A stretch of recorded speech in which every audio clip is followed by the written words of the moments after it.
Okay guys, in this flip chart we're going to have a look at the second page of the classroom flip chart, which is this hidden function for faces.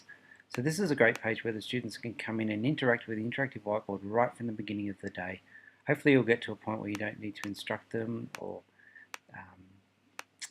line them up and allow them to do this. So it should just become an automated process where they just come in and naturally pick up a pen, just click on their image and just sit down and whatnot. Just nice, quick and easy way for you to know who's there and who's not there without having to call the roll every day. The kids love it and it gets them engaged with the board right from the beginning of the day. So how do we apply this hidden function? Well, as I've recorded in the notes here, you could use avatars, photos of the students as I've used here, names, and the hidden function can be applied to all of those objects. So let's go to a new flip chart. Let's insert an image.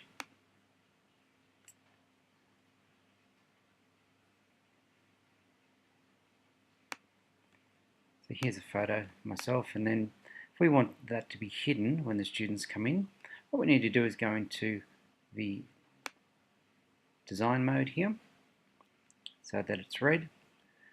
We select the image. You can see the grab handles around the outside, and then we come over here to the spinning top or the action browser.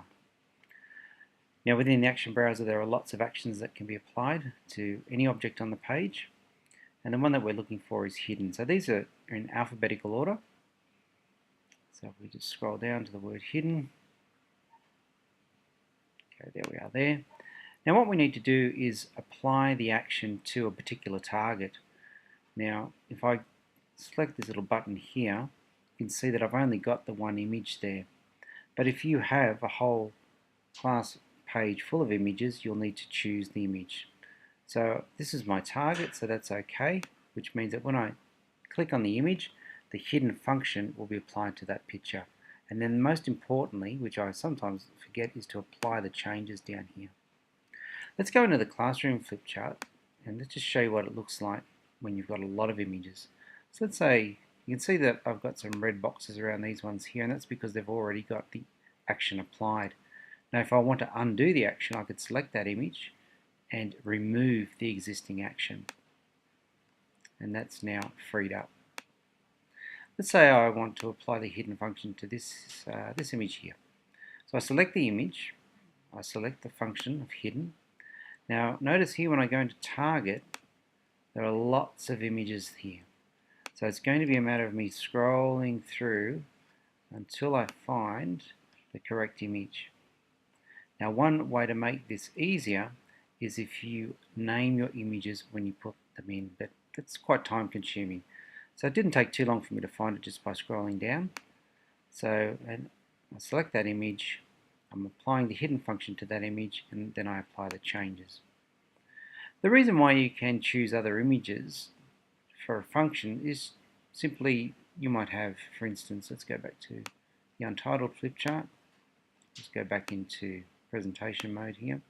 So I might insert an arrow, for example,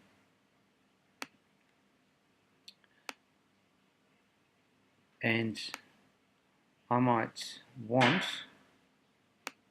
now let's remove that one, I might want this arrow to be tapped to make this image disappear. And this is great because this could be a word such as square.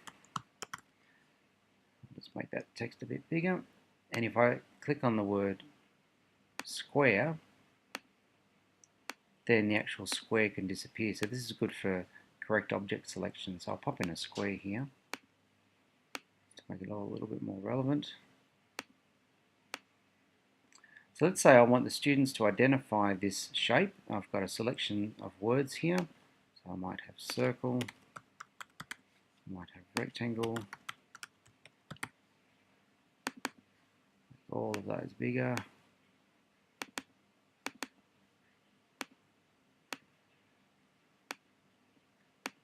And their job is to identify the correct word to make the shape disappear. So what I can do is select the actual correct word, square, apply the hidden functionality, making the target, and you'll notice here that in my list of targets now I have images as well as shapes. So there's the correct target for the word square and select OK and apply the changes. Now what that will allow, back in presentation mode, is if the students click on the word circle or square, they're not going to get the right answer, but square will make that square disappear. So that's the benefit of being able to apply a separate object to a separate target.